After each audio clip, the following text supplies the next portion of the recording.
శ్రీ బాల వినాయక స్వామి మరియు శ్రీ శ్రీ శ్రీ ప్రసన్న వెంకటేశ్వర స్వామి ఈ దేవాలయాలు రెండూ ఒకే చోట ఉండడం చాలా విశేషం. ఈ దేవాలయాలు ఆపోజిట్ బీహెచ్పీవీ గేట్ వైజాగ్ నందు కలవు. బీహెచ్పీవీ ఎంప్లాయీస్ మరియు కార్మికులు కలిసి సమిష్టిగా ఏర్పడి మాకు ఈ పరిసర ప్రాంతంలో దేవాలయం లేదని మదన పడుతున్న సమయంలో ఈ యొక్క బీహెచ్పీ ఎంప్లాయీస్ మరియు కార్మికులు అందరూ కలిసి విశాఖ జిల్లా కలెక్టర్ గారిని సంప్రదించారు. కలెక్టర్ గారు సానుకూలంగా స్పందించి బీహెచ్పీ ఎంప్లాయీస్ కోరిక మేరకు వారికి సర్వే నెంబర్ 63/1లో 3.67 సెంట్స్ భూమిని ఇవ్వడం జరిగింది.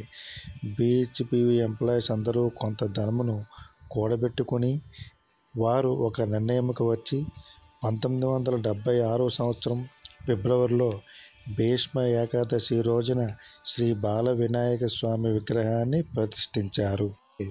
బాల వినాయక స్వామి వార్లకు శైవాగమం ప్రకారం ద్వారా పూజలు నిర్వహిస్తారు. ఈ దేవాలయంలో పండితుల వారు చాలా సహృదయులు, మంచి హృదయం కలవారు. ప్రతి వచ్చిన భక్తులందరికీ ఎంతో ఆరాధ్యంగా పూజింపబడుతున్న శ్రీ బాల వినాయక స్వామికి నిత్యము పూజలు జరిపించడం స్వామివారు ఎంతో బాధ్యతగా భక్తులందరికీ దగ్గర నుండి గోత్రనామాలతో పూజలు చేయడం వారు దైనందిన జీవితంగా భావిస్తారు. అలాగే ఈ బాల వినాయక స్వామిని పూజించడం వలన అనేక విద్యార్థులకు భవిష్యత్తులో మంచి చదువులు రాణించడం, అలాగే వినాయకుని పూజించడం వల్ల వారి కోరికలు తీరడం యాదృచ్ఛికంగా జరుగుతోంది. ఇక్కడ ఈ దేవాలయాన్ని ఎంతో ఆనాటి నుంచి బీహెచ్పీ ఎంప్లాయీస్ కష్టపడి ప్రతి రూపాయిని కూడా ఈ దేవాలయం మీద పెట్టి ఎంతో అభివృద్ధి చేశారు. చూడండి, కొత్తగా రంగులు వేశారు. ఈ దేవాలయాన్ని చూద్దాం. చూడండి, ఇలా చూసారా, కొత్తగా రంగులు వేశారు. ఈ దేవాలయంలో ఇప్పుడు సుబ్రహ్మణ్య స్వామి చూడండి, సుబ్రహ్మణ్య స్వామిని. అలాగే మరికొంత ముందుకు వెళ్ళినట్లయితే ఇప్పుడు మనకి పార్వతీ పరమేశ్వరులు కనిపిస్తారు. చూడండి, పార్వతీ పరమేశ్వరులు ఈ జగత్తుకు సృష్టికి మూలాధారమైనటువంటి శ్రీ పార్వతీ పరమేశ్వరులను దర్శించుకోండి. అలాగే మరికొంత ముందుకు వెళ్ళినట్లయితే మనకు శ్రీ లక్ష్మీదేవి కనిపిస్తుందండి. ప్రతి వారికి ఐశ్వర్యం కలగాలి అంటే లక్ష్మీదేవిని మనం ప్రతిరోజు ఇంట్లో ఎలా అయితే పూజ చేస్తామో అలాగే దేవాలయంలో కూడా లక్ష్మీదేవిని చూడండి. అలాగే ఈ దేవాలయానికి రౌండ్గా వచ్చినట్లయితే ఇది దేవాలయం. ఈ దేవాలయాన్ని ఎంతో అభివృద్ధి చేశారండి బీహెచ్పీవీ ఎంప్లాయీస్. వారికి వచ్చిన జీతంలో కొంత సొమ్ముని ఈ దేవాలయానికి వెచ్చించి వినాయకుడికి చూసారా, ఇత్తడి తాపడములతో ద్వారబంధమునకు ఇత్తడి తాపడాలు కూడా చేయించారు. గురువుగారు స్వామివారికి హారతినిస్తూ నిత్య పూజలు గోత్రనామాలతో ప్రతి ఒక్కరికి. ఈ మెట్లు ప్రసన్న వెంకటేశ్వర స్వామి వారి దేవాలయానికి వెళ్ళేటటువంటి మార్గం అండి. ఇది శ్రీ బాల వినాయక స్వామి వారి టెంపుల్ పై భాగము. ఇవన్నీ చూశారు కదా, చుట్టూ కొండల మధ్యన ఈ మధ్యన కన్స్ట్రక్షన్స్ అయ్యాయి కొన్ని. ఈ మెట్ల మార్గం ద్వారా వెళ్తే మనకి దశావతారములని కూడా ఒక బోర్డు వస్తుందండి. దశావతారములు ఇక్కడ స్వామివారి 10 అవతార విగ్రహాలను కూడా నిర్మించడం జరిగింది. ఈ పక్కనే చూడండి, ఇదంతా టౌన్ అండి. గాజువాక బీహెచ్పీవీ దగ్గరే ఉంది ఈ టెంపుల్. చూసారా, ఈ విగ్రహాలు చూసారా, దశావతారాలు. ఈ దశావతారాలను చూడండి. ఈ దశావతారాలని చూసిన తర్వాత మళ్ళీ మెట్ల మార్గం ద్వారా శ్రీ ప్రసన్న వెంకటేశ్వర స్వామి వారి దర్శనానికి వెళ్తాం. ఈ క్షేత్రానికి క్షేత్రపాలకుడుగా దాస ఆంజనేయ స్వామివారు కొలువై ఉన్నారండి. ఇది దాస ఆంజనేయ స్వామివారి దేవాలయం. మనం ఇప్పుడు ఆలయంలోకి వెళ్తున్నాం. చూడండి, ఇక ఆంజనేయ స్వామి ప్రతి మంగళవారం స్వామివారికి పూజలు, అలాగే కొంతమంది భక్తులు నిమ్మకాయ దండలు, మరికొంతమంది తమలపాకు దండలు, మరికొంతమంది గారెల దండలు కూడా వేసిన భక్తులు ఉన్నారండి.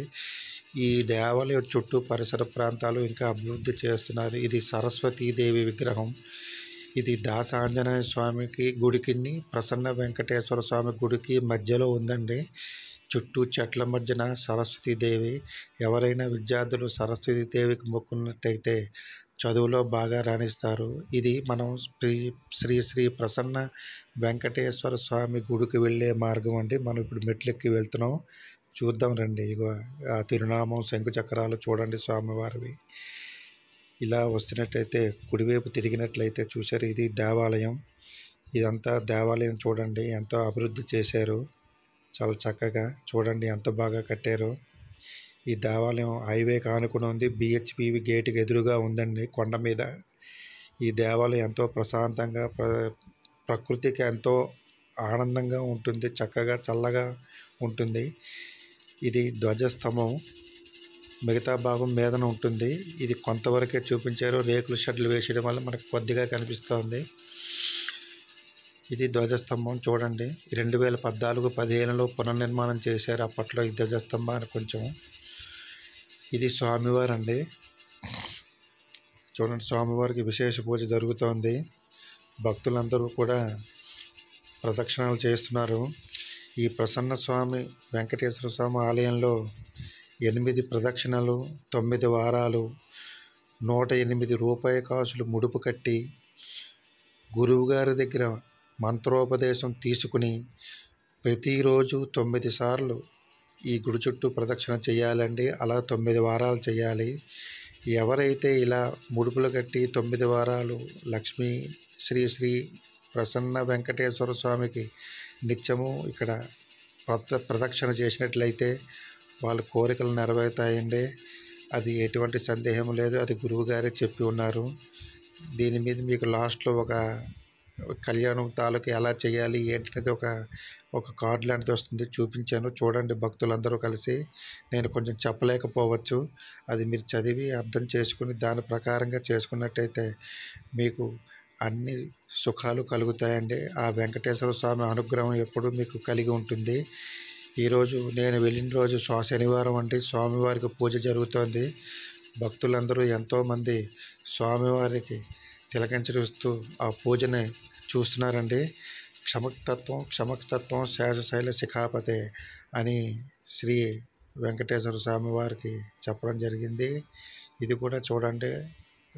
ఇటు భూదేవి సమేత, అరండల్ సమేత శ్రీ వెంకటేశ్వర స్వామివారు కొలువై ఉన్నారు. ఈ స్వామివారికి ఈరోజు పూజ ఘనంగా నిర్వహించారండి. ఈ పూజలో అనేక మంది భక్తులు పాల్గొని వారు గోత్రనామాలతో పూజలు చేయించుకున్నారు. ఈ క్షేత్రాన్ని చూస్తుంటే మనకు ఎంతో మనసు ప్రశాంతత లభిస్తుంది. ఈ క్షేత్రంలో భక్తులు విపరీతంగా వస్తారండి. ఇక్కడ లక్ష్మీదేవి పూజలు, కళ్యాణాలు, అలాగే స్వామివారికి వైష్ణవాగమ ప్రకారం ఇక్కడ నిత్యము పూజలు జరుగుతాయండి. ఇక్కడ చూశారు కదా, గురువులు అందరూ కూడా ఎంతో భక్తి శ్రద్ధలతో స్వామివారికి పూజలు గట్టా జరుగుతున్నాయి. ఇది ఆండాల అమ్మవారండి. చూడండి, ఈ స్వామివారికి ఈరోజు పూజలు చేస్తున్నారు. అలాగే ప్రదక్షిణాలు బయట చేస్తున్నారండి. ఎవరైతే మొక్కుకుంటారో 8 ప్రదక్షిణలు, 9 వారాలు, ఈ ప్రదక్షిణాలని ఎవరైతే భక్తి శ్రద్ధలతో ముడుపు కట్టి చేస్తారో వాళ్ళకి అష్ట ఐశ్వర్యాలు, భోగభాగాలు కలుగుతాయని అనడంలో ఎటువంటి సందేహము లేదండి. ఇది స్వామివారి మహత్వం. ఇది స్వామివారి శిఖరం గుడి అండి. గుడి భాగం, గుడి మీద నుంచి చూడండి స్వామివారి గుడిని ఎంత బాగా కట్టారో. ఆనాడు తర్వాత ఇది 2000 సంవత్సరంలో 2002లో ఈ దేవాలయం దేవాదాయ ధర్మాదాయ శాఖ పరిధిలోకి వెళ్ళిపోయిందండి. అప్పటి నుంచి ఈ దేవాలయం గవర్నమెంట్ వాళ్ళే చూసుకుంటున్నారు. ఇక్కడ భక్తులందరూ విపరీతంగా వస్తారు. ఈ వీడియో నచ్చితే లైక్